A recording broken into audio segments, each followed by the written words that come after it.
everyone. Welcome to another episode of The Molten Truth. As you know, I am your host, Zoe Michaels, and we are here to talk with another one of our authors today and a fellow podcaster. Quick reminder though, just, if you haven't yet, please like, subscribe, share, tell other people. And please remember, there's a brand new podcast that comes out on Tuesdays. It's called Behind the Diagnosis, Famous Lives Untold. Check it out if you haven't done so, and I think you'll hopefully enjoy it. Well, today we've got Kim Lengling, and I have a habit of butchering people's names. So how badly did I do with your name? I was actually fine. Okay, good. Sometimes it's just like, well, I'm going to take a stab at it rather than. I hate it when people spell their names at me. It drives me crazy. And I'm probably the only person in the world that feels that way. But it's like I mentally hit a snooze button, and then I'm like, what were you talking about? Yeah. Just tell me your name, please. Right. I get it. Educate me so that I say with my name, you're right. I always say with my name, Lengling, it sounds like the beer Yangling, Yes. only say it with an L. There you go. Which helps people associate it in their mind. Right. Yeah. Little known secret to most people.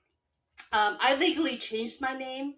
My parents gave me the name, and it's a beautiful name, but it was such a struggle all my life.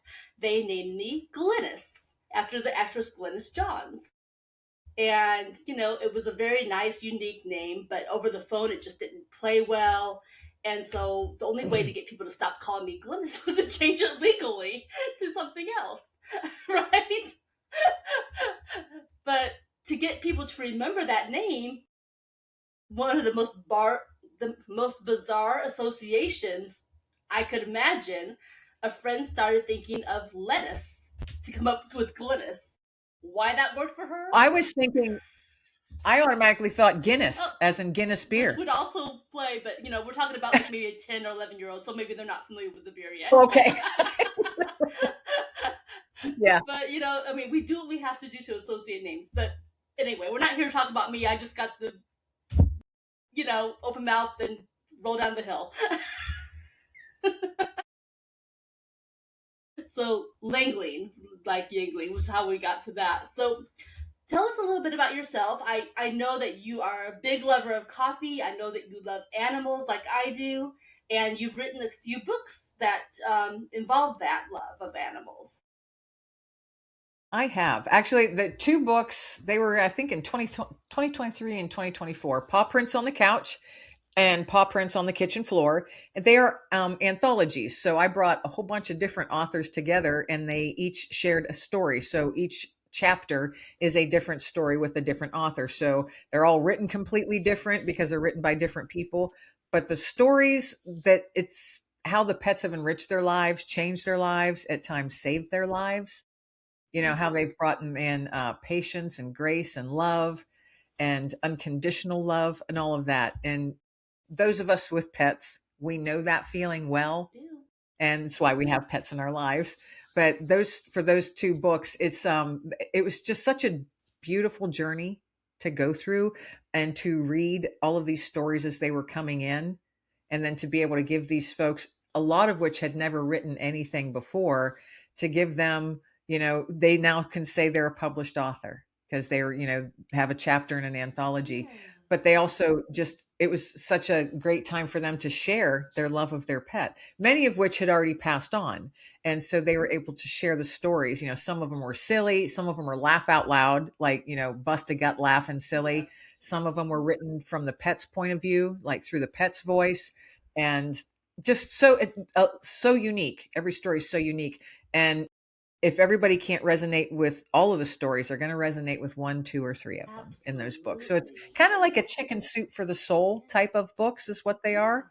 But it was so fun to give a platform to people. And then, because who doesn't want to share stories about their pets? That's so true. I I was in a car with some folks, and everyone else was talking about their lives and such. And what was I talking about? I was talking about a cat that has long since died, but was just a funny story. I'm like, just... Yeah, I do the same. And then the fun thing about these two books too is, it was already put in place prior to bringing it all together and publishing them is the proceeds from those books go to a local no-kill Oh, shelter in my area. nice. So, you know, you don't get rich on these Mm, books and you don't make a whole lot of money at all. So there was no sharing of royalties with anyone because sometimes there are none. So every quarter, if there's enough that makes a decent donation, I will every 3 months send, or sometimes it's 6 months, send a donation to the no kill shelter on behalf of all of those co-authors. So, every little bit helps for those shelters. So that's, my little bit that I can do with those books. So that was another reason why I did that as a sort of fundraiser to help this no kill shelter out because they do amazing things in this area. that you do that because I mean it's so unfair that pets lose their homes for a variety of reasons, some of which are simply that their family had no choice except to move and move someplace where they Or could they've not passed have their away. pet. Yes, or they or Yeah. passed away. Absolutely, that of course I mean we have no control over when when we die, right? But Right. we do have That's why it's always good to have a plan in place. Who's going to take care of your pet? so true, Because you can't just automatically assume a family member can do it right? because that's a financial expense. That's a time expense. Can you afford the food, the vet bills? Do you live in a place that you can have an animal? That Can is you give the yes, time and energy to the animal that it needs? right, And if you exactly. say no to any one of those, then you really shouldn't take the animal.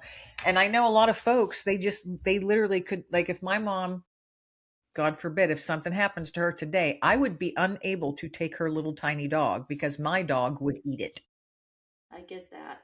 you know? So it's a good thing to keep in mind who's going to take care of that can financially and physically take care of your animal because we're not guaranteed tomorrow. So and I have, I've got my plan in place. But I've also have like a little savings account put in place.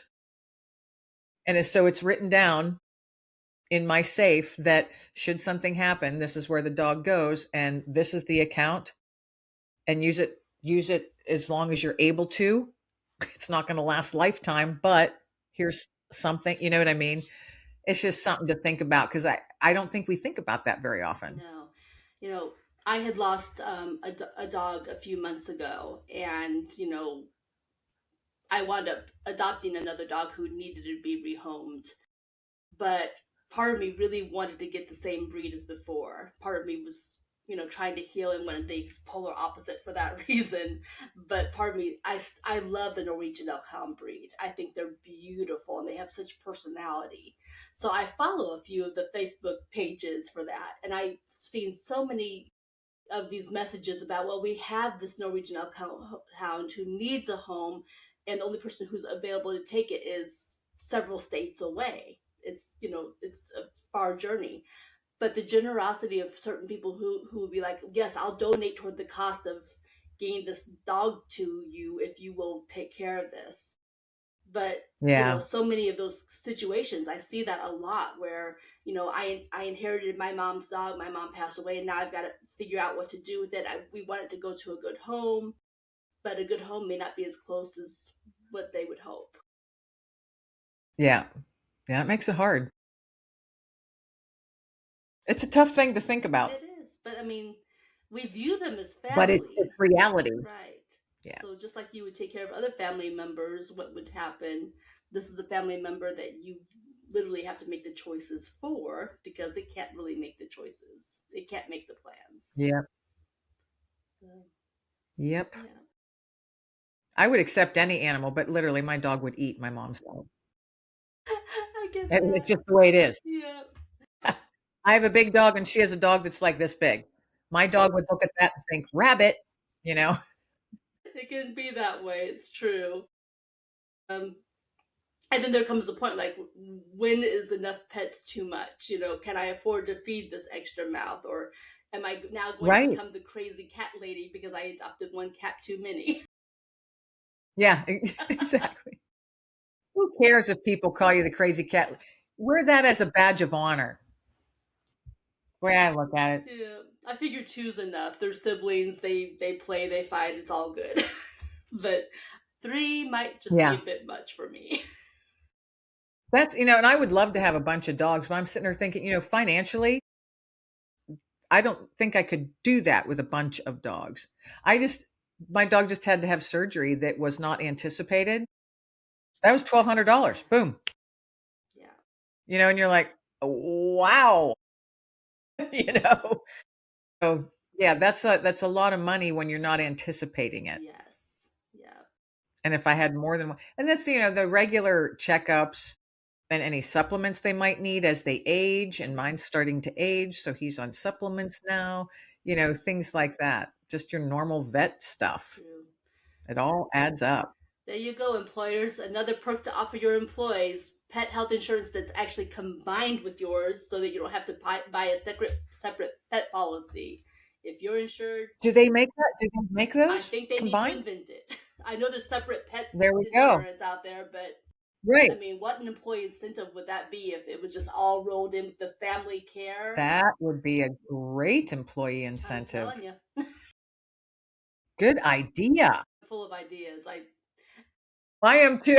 Yeah, Well, I you have get to it. be. You're an author. You're a podcaster. We have ideas Well, coming out the yin sometimes it's like, yang. yeah, got all these ideas, and you're like, is this a waste of my time? Should I keep doing it? You know, and then sometimes I'm like, I just need to go for a walk. Yeah. Have you tried doing this thing where they're having the Chat GPT do a one-line roast of yourself? A what of your myself? So you type on Chat GPT, based on like all your usage, like write a one-line roast about me, and I've not done that. it's so funny what it comes up with for different people. Mine said that I have so many ideas that the ones in there would have to start a support group for abandonment. Now, do you have to give it more? You have to give it information about you, Mm-hmm. obviously, so it could come up with something when you ask that It does question. it based on your prior usage. I use Okay. it to Okay. bounce ideas. I use it to ask questions, That's what I do. figure things. So based on Yeah. your previous usage, if you just type in that question, it'll tell you something about yourself. Well, I've given it some really random, weird questions. That's what it's there for. I'll have to see what my roast is then. I said, when I saw that, when I was scrolling, Because I'll get an idea. And I'll be like, okay, so I'll type in my idea and say, give me 3 other ways this idea could be expanded on. Yes. And that's how I typically use it. Or this idea, give me 3 other ideas to go along with, just to flesh things out. I get you. And sometimes it comes back with something I'll be like, wow, that's so cool. I would have never have thought of that. And then other times I'm like, wow, no. Right. So true. It's interesting though. I mean, it's interesting. Yeah, it is. I find it's a good tool. As long as it's used for good and not evil. Bounce the wall. Right, exactly. My usual question to it is, how unique is this idea? Has it been done, or has it been done this way versus that way? Because all of us want to have our unique voice out there, especially as authors. We don't want to write the same book, right. But then, I mean, literally there's nothing unique though. Right. But everything has been done. If you can at least come up with a different angle, something that's unique in the Yeah, market, a little twist to it. right? Yeah. Which is, the idea. So you're asking, here's my concept, this is what I'm thinking, how unique is it, or how can I make it even more that direction? Right. Yeah. I've done that a few times, yeah. Or how is this idea overused? Yes. Yeah, because sometimes they are. How saturated is this idea? And sometimes it comes back, hey, this is a pretty good idea. This percentage, blah, blah, blah. And other times it's like everybody on the planet uses this idea. Right. Which at least, it's like family that way. Family will often tell you the truth. Do I look good in this dress? No. Family is just that honest, right? So yeah. I like that my Chat GPT will say, well, it's okay, but here's what's wrong with this, or here's how you can improve it. It will tell me if something is maybe not a good idea. Some people feel like that's the opposite. Maybe, I don't know, what your experience has been, but I feel like it's never been like, oh yes, 100%. It's not a yes man kind of program. It's a, you No. know, Yeah. here's some feedback. Here's, you know, maybe why you might want to reconsider or why you want to go this direction. Yeah. No, I've had those ones that are, pretty much saying, it's not the best idea you've had. Exactly. And then it's just saved I you mean, hours of work. I find it really I mean, it's you could fall down into a rabbit hole playing around with it with the different prompts and stuff. True. You really can because you're like, okay, that was really fun. Let's try this. And then you get nothing accomplished at all. You look at the clock and you're like, wow, an hour and a half has went by. Oh my goodness, Mhm. Kim. True. But it is fun. It It is is. fun. Now I don't use it to, you know, create my stuff Sure. But as a sounding because board, it's too noticeable. right. It's getting really, really good, but it's not good enough that it makes it sound like it's actually written by a person. I get that. If you find you can spot the patterns and the words, how it's used, you know what I mean? Because it'll never sound like your person,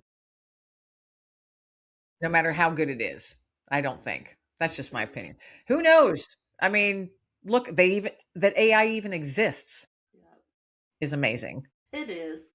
Some of it's and a somewhat little frightening. creepy. I was gonna say. I've been seeing these things as I scroll. Like, here's a picture of you, and now here's it animated. I'm like, I don't want that. Well, and they're doing that with people right now. I don't want that for And it's me. causing people, it causes distress for people in their lives and their Hmm. reputations, and that's to me that's the evil part of it. And why are people spending time doing that? Right. Yeah. I just so there are people I've taught, especially in the author realm, who hate it or who use it, as a tool, Right. not to write stuff, but as a tool to bounce things or Exactly. just to have fun with, because sometimes it really is just fun to play around with. It's true. But there are those who just hate it, Hmm. want nothing to do with it. And I'm like, well, you can't get away from it because everything is going AI now. Exactly. It's just I mean, you, where do you you draw literally the can't get line? away from it. It's been around for years and years. Hmm. It's just now public. Right. Yeah. You know, It's true.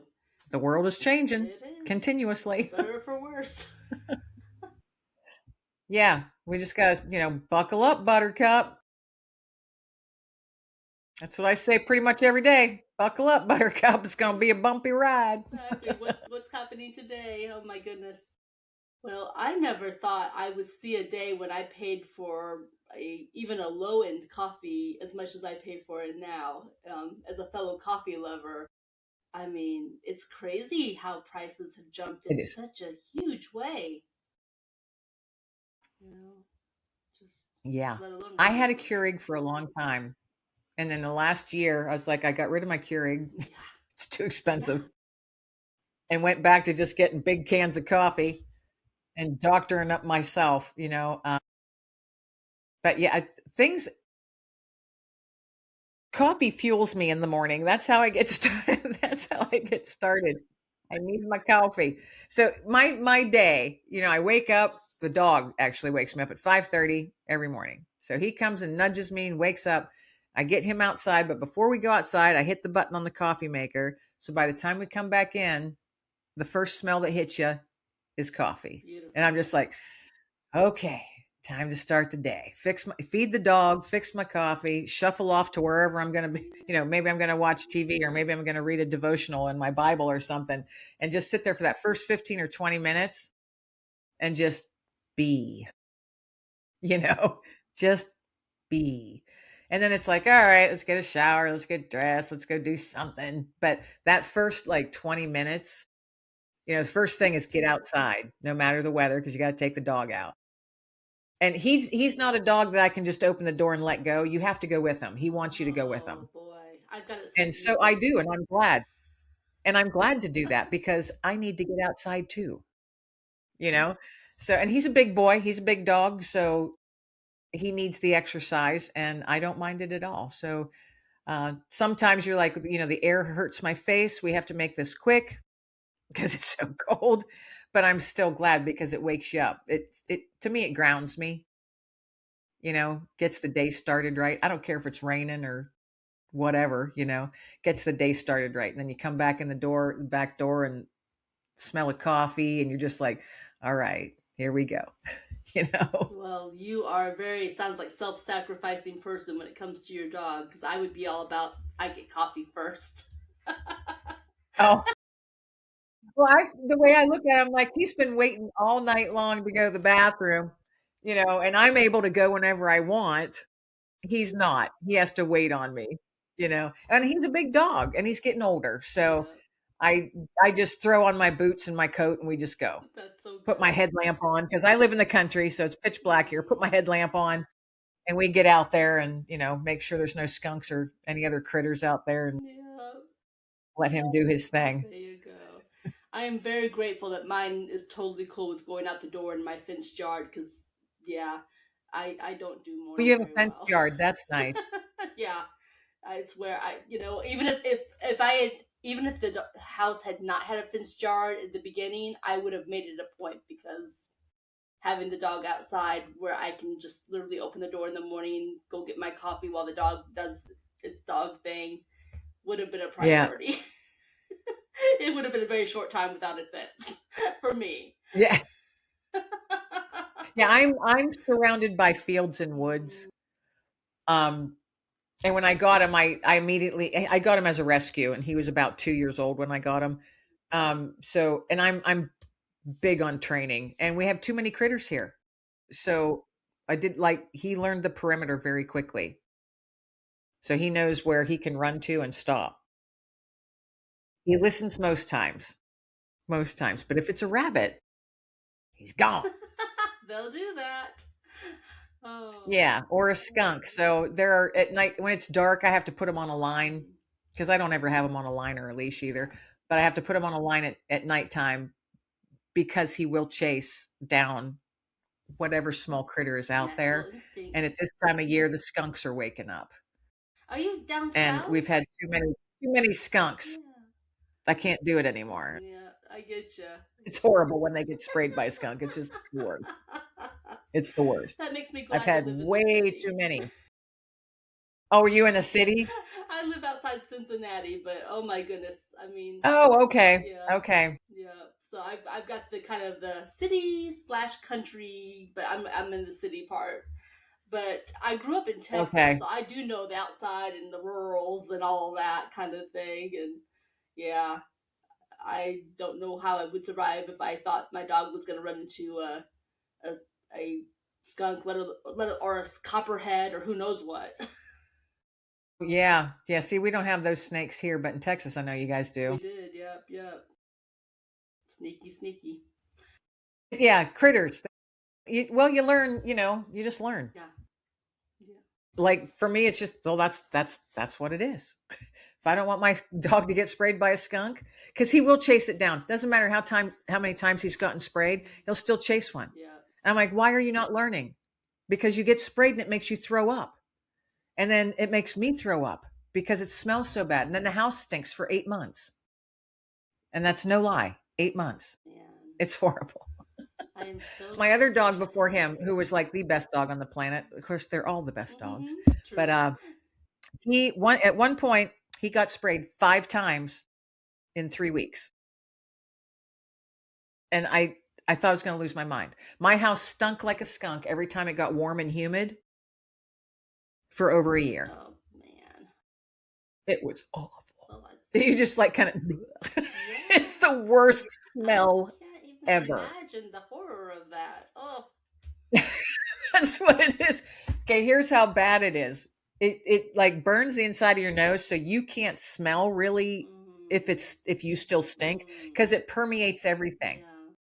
Like just if it's in the air, it will get into anything, any clothes or carpet, curtains, anything.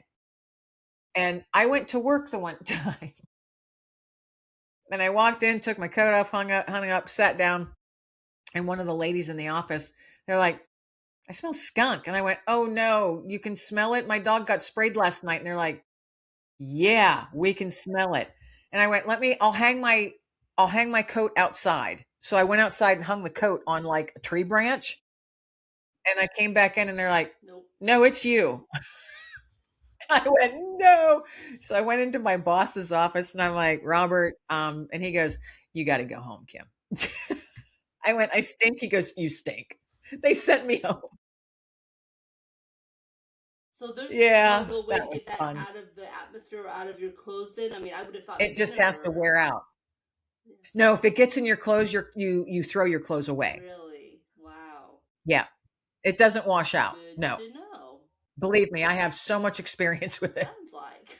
I've thrown so many. So this time of year, when I'm taking the dog out at nighttime, I make sure I have my oldest sweatpants and oldest t-shirt on because I have more than once had to strip down in my backyard and just throw the clothes in the yard until I could get them in a garbage bag and throw them away Well, later on. Yeah, I've been out there in my underwear giving my dog a shower bath.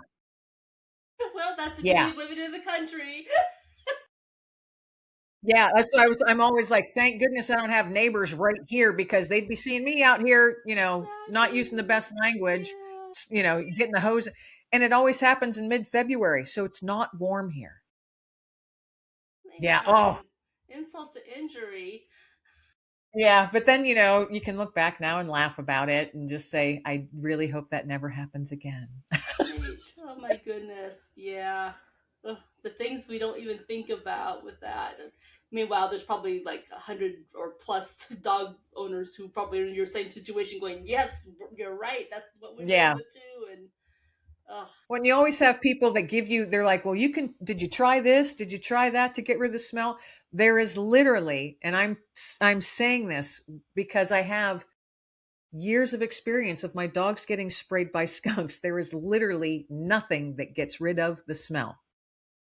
So no tomato juice and all of this other stuff that everybody always says, try this, try baking soda and hydrogen peroxide. All that does is change your dog's hair color. Try this, try that, buy this, buy that. None of it, because I've tried every single one. None of it works. The best thing that works is Dawn dish soap because skunk spray is an oil. okay. And as soon as it hits your dog's skin, it sinks in. That's why your dog stinks for months and months. And that's why your house will stink and your clothes, you can't get it out of your clothes. But Dawn dish soap, only Dawn, cuts through grease. So if you get that before it gets to your dog's skin, which means don't try and wipe it off with the towel before you wash the So dog. you just start I've learned washing all kinds of stuff. immediately with the Dawn. You just start, first squirt a ton of Dawn dish soap on them and then just spray, and then try and gently wipe the top layer off and then scrub. Oh, I've learned so much. Sounds like it. You could do a whole class, it sounds like, on. I could do a whole class on skunks. That's, and that's probably not why you brought me on here to talk But it's about. interesting. I mean, I told you at the There you outset we go. were just going to have fun and have ourselves a good That's conversation. right. Little tidbit. And, if our Well, and it's audience funny learns because skunks something, are then on that's my good mind. too. That's right. That's right. Skunks are on my mind because the last couple nights I've been smelling skunks, so they're waking up now. Yeah. Which is great because it means spring's coming around the corner, so they're waking up because their body's telling them to. Silver So that's a linings. good thing. But then it's like I go out there with my headlamp on and got the dog and have a real tight hold on the leash, and I'm like, all right, scanning the yard to see if I see any glowing eyes to make sure it's not a skunk. Why on earth has no one I you should invented see me. something like a skunk repellent? Like some kind of thing that you can spray as you're walking that would like repel skunks from even Or approaching something, yeah, you. to keep them out of the yard. To keep them Yes. out of the yard. Like they have those things that supposedly that work for moles and stuff. I don't know. I'm not smart like that to invent anything like that, so Sometimes it just I starts don't with an idea. there Maybe might some brilliant person is thinking, ooh, I could invent that. We can hope, right? I think no matter what, skunks are very resilient and they're smart. They don't run away from you. They're not afraid of you. They never run. They never run away. Nope, they just turn and They will spray. walk towards you. Yeah, they'll walk towards you, turn their little butt around, and then just keep on sauntering away because they've done their thing and they're like, they're not chasing me. Almost like a snotty Arrogant little teenage things. girl.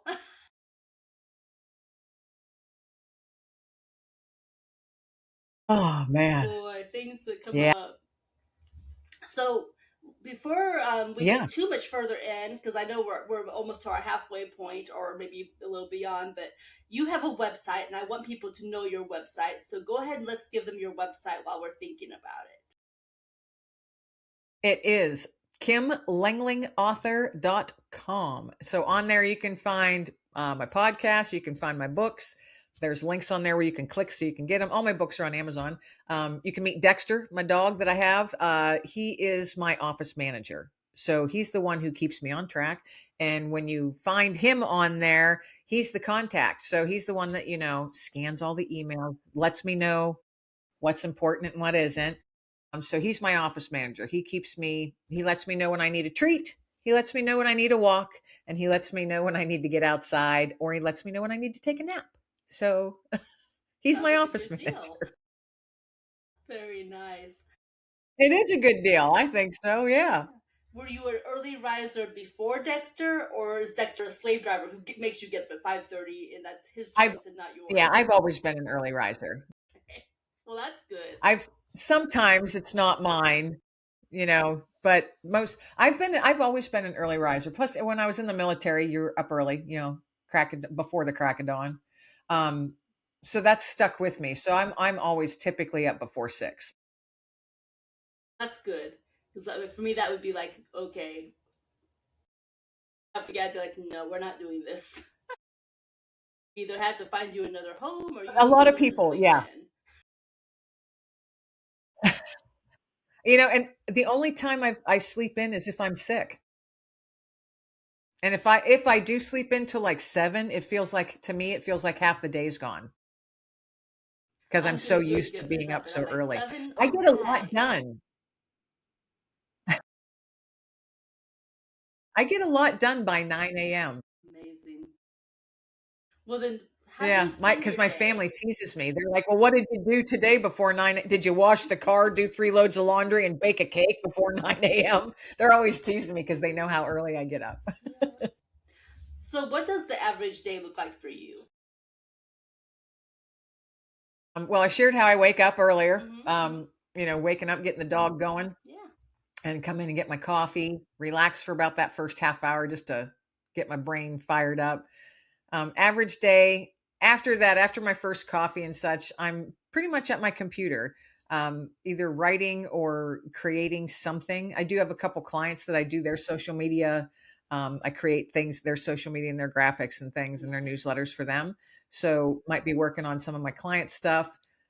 Most times though, it's me fleshing out a new idea or working on my own marketing stuff for my books, creating little videos or ads or what have you, because, I'm a one person show and anybody knows it's an author.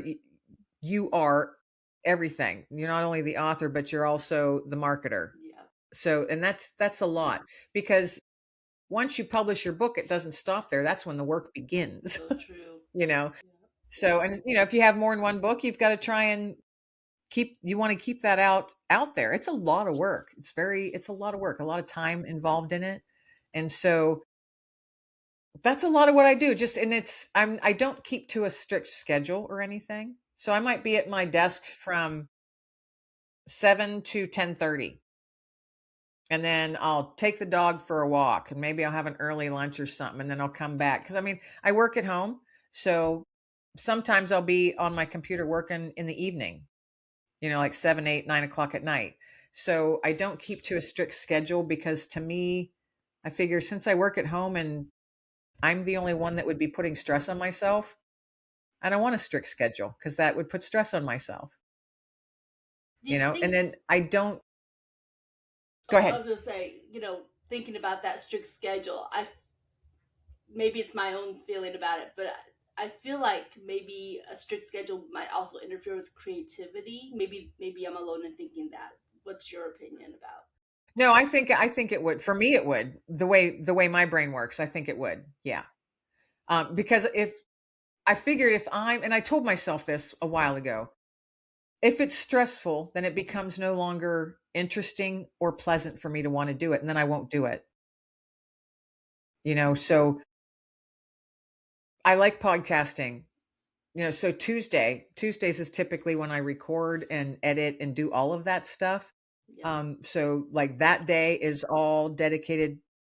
I'd say 80% of the time, Tuesdays is all nothing but podcast stuff, whether it's editing the weeks before, recording for the following week, it's all, and because I do all the editing, I do all that stuff. So and how time consuming it is. It is. It's a lot of work and a lot of learning along the way, True. and I'm still learning stuff. I'm still learning because I'm not a techie person. So I had to teach myself how to do all this stuff. So it probably takes me longer to do it than someone else maybe, but I haven't won the lottery or anything, so I can't afford to pay someone to do it. I So get that. I do it and it's still fun. So yeah, a typical day, I don't have a typical day because every day is completely different. That's good. That only fuels the creativity. And I think if we do push ourselves, it shows in the things we write. That it's like the writing loses a little bit of life, a little bit of flavor. I think you're right. Yeah. And I know people that they thrive in that under pressure type situation that they put on themselves. Um, and I know people personally like that thrive on it. I'm just not one of them. There are times like, especially when the weather's nice, I'll sit outside. I'll haul my computer out to my back deck, and the dog's laying out underneath a tree out in the backyard, just taking a snooze. And I'm out there, gentle breeze. You hear the birds twerping, and it's just, I'll sit out there for a couple hours, and something might just be like, wow, Kim, you got to get this out, you know, and whether it's a short story or maybe it's an idea for a book or maybe it's just an article that just, I'll write it out and be like, one of these days I'll be able to use this for something, It's true. you know, Yeah. it, You tuck it away yeah. for And later.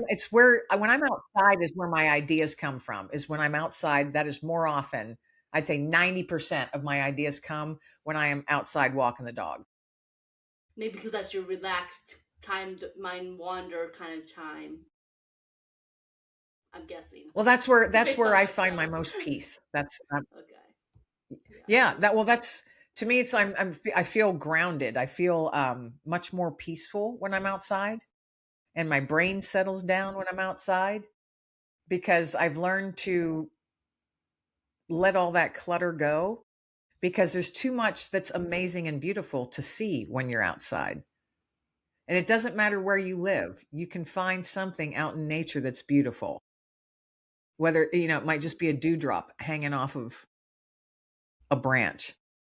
Look at it. It's amazing. You know, just pay attention to the small things. Yeah. Watch your dog. How long does your dog take to sniff a blade of grass sometimes? True. He's reading. That's like his whole library there. He's reading. It's, what I just saw something yesterday. It said, how long do you stand or, do you rush your dog when he's reading his pee mails? So he's sniffing where Right. some other dog is peed. Mm, And I went, that's so true. Because when I'm out with the dog, that's his time. Why am I rushing him? I shouldn't rush him. And he's teaching me a lesson. Slow down. yeah. Well, Smell something. and that's I look at my dog and sometimes he'll look at me and it seems like he's saying, just sniff this, mom. Come on. Smell that. Relax, settle down. So watch your dogs or your animals when you're outside, how much joy they are getting from being where they're at and just being outside. And why aren't, don't rush them. Enjoy it just like they are. So that's what I try and do. I try and remind myself, look at how much joy he has just running around and sniffing tree to tree and then coming back and look at me like, did you see that? Go over there and check that one out. Pay attention to your animals because they're taking their time. They're not rushing. They're just enjoying. And I think we could learn a lot of lessons, I think, from our animals if people would just pay attention. so true. It's funny, we think that if we take a dog for a quick walk, that's going to be enough to wear them out. But really, it's that slowing down, allowing them that sniff time that really causes that relaxation and allows them to wear themselves out in the best possible way. Um, I've seen that with my own Yes. dog And when I that's take that's him. actually scientifically proven. Yeah. Yeah, that's a proven fact of letting them sniff. It's not like, just something someone thought of. It's actually proven. Because that's a lot of energy that they're expending doing that too, you know. Absolutely. And I have a big dog, so he needs exercise regardless, and I enjoy it because I need the exercise too. We all do. True. So my dog and I typically 3 to 4 miles a day. We're Wow. out walking about. That's Might not all amazing. be at once, but it ends up at the end of the day, it's about 3 to 4 miles. Um, Sometimes more than that in the summertime because I'm out there a lot more. Yeah. Because right now it's the yucky time of Yeah. weather where I live, Same here. mid-February. Yep. Yeah. Yeah. When the weather's good, my So dog we wants don't at get as least much two, in. at least two walks a day during the good weather. But during the bad weather, Yeah, yeah. no, we'll do good to get one walk in. It's so funny. My mom, no, my sister's dog will, and it's a mastiff, so she's got a Hmm. big dog, like 140 pounds. Um, when it rains, she will not go outside. She does not like getting her feet wet. So there, you got this 140-pound dog not letting you take her outside to go pee. And we're like, it's going to rain for a day and a half. You have got to go outside and pee. But Oh she my will not go goodness. out in the rain. It's hilarious. Wow. My dog, he's like, I don't care. Let's go. Hmm. Exactly. Now I would understand if there was lightning and thunder. My dog like heard thunder long before I heard it, just because their hearing is what it is. But Right. yeah, the rain Yeah, thing if is it's just so thundering and funny. lightning, we don't go for a walk. We're out and in as quick as because that's just dangerous. Right. It's not safe. But if Yes. it's just a regular rain, Yeah. we'll go. Yeah. I have a raincoat. I got rain boots, you know. And it's Absolutely. another opportunity to see how cool nature is. True. To listen to the rain hitting the It's so leaves. soothing, It's isn't the it? most beautiful sound. It really is. Yeah. Absolutely. Yeah. Well, we're getting close to the end of our broadcast, so I want to ask you the random question from the past guest. Um, they asked if you could go back and visit a city at any time in the past, what would it be and why? A city? A city. Huh. What city? Well, that's an interesting one because I think it would probably be somewhere in Europe. I don't know. Maybe London. Okay, interesting. Good choice. And what would it be about? Because the countries over there are so much older than ours. There's so much more history over there. I True. mean, we're only 250 years old, Yep. and they're thousands of years old over there. I think London, just because it seems I've seen so many movies with, London in it, you know, and but I don't know what time frame in history I would want to go back to. I think it would just be interesting. I don't know, 20s or 30s Okay. back in London. Okay. That could be cool. And I don't really have a whole reason why. That's just what popped in my head. And nothing wrong with that. All right. And then, do you have a random question for our next guest?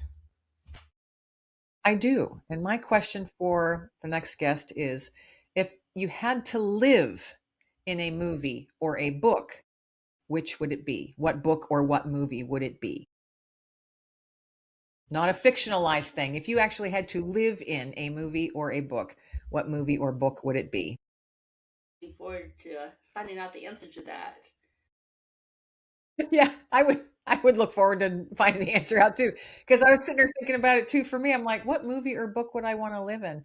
And yeah, the movie, and I guess it could be a TV series too, something like that. My first thought was Downton Abbey. Okay, interesting. I'm like, well, that would be interesting, but I would want to be part of the people that had money. Well, of course, because that's where You know, the life. I don't want to work in the kitchen.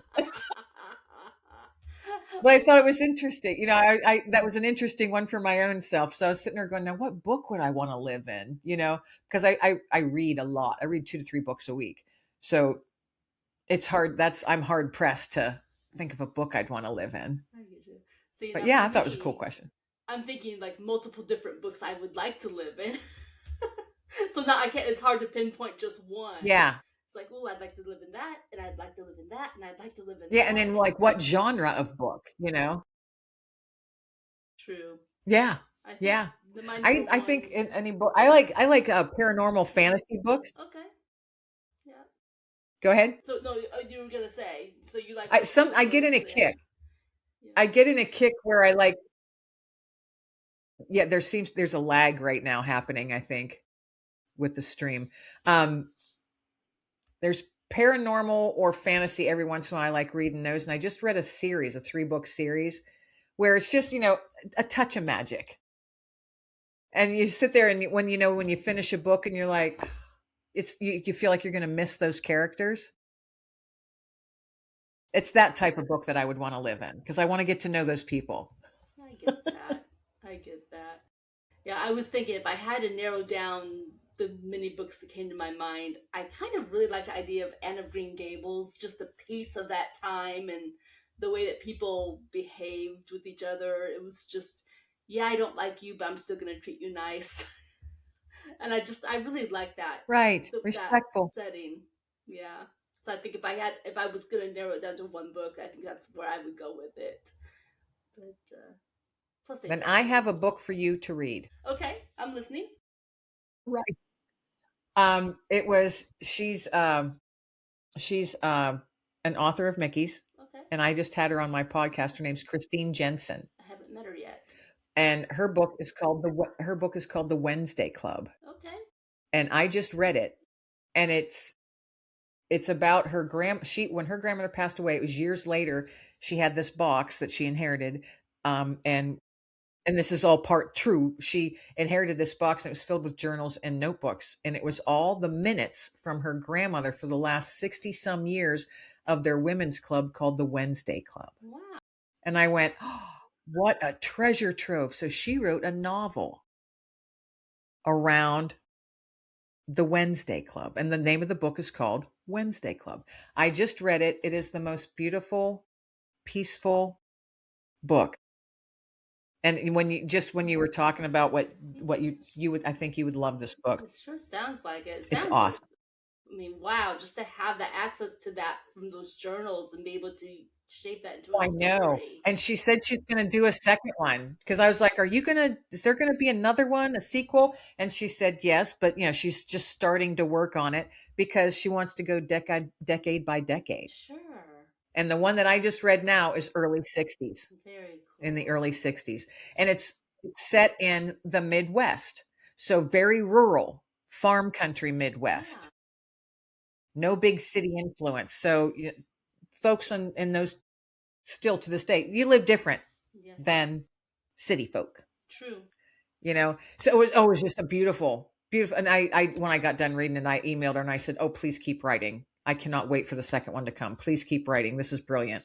It Wow. was just a beautifully done job. What a nice Yeah, I think compliment you'd for like it. her. And I hope that you gave her a review on Amazon. Because, I mean, you know how hard it I is to put it in. get We're good waiting to see, reviews. sometimes it takes a while. Yeah, I don't definitely. I will definitely give her a review. Sometimes it takes a while for them to approve it. Mm, yeah. Yeah, Amazon is difficult, to be nice. It's becoming so. It's becoming so. They're just, Yeah, which is unfortunate. It's becoming a little harder to navigate. Yeah, yeah, unfortunately. it is. It's really not very kind to indie authors, but we're gonna figure it out. We're gonna make it through and get the word out about our books. What's the name of your podcast? Let fear bounce. Let Fear Bounce. Now, what's the origin of that? How did you come up with that? During the pandemic, because I lost my job along with millions of other people when the world shut down and the doors closed. Um, I was a sales and marketing director, so I was on the road all the time visiting customers. But when all the customers' doors were closed, Right, where could there's you no place to go? go. So I saw the change coming. So it was not a surprise when I lost my job, but I had not found myself in that situation before. And at that time, the world was feeding fear to you, shoving it in everybody's face. do this or you're going to die. Do this or you're going to die. You have to stand 6 feet away. You have to follow these stickers. You can't walk this direction. And I was like, no, shut up. I'm not listening to any of this. None of it. I will not accept the fear that is trying to be fed to me. And so that's where Let Fear Bounce came. I'm like, that's not landing on me. I'm letting this bounce. I got rid of my television. I got rid of cable. I don't watch normal TV anymore since then. I won't let that influence my thought because it was nothing but negativity.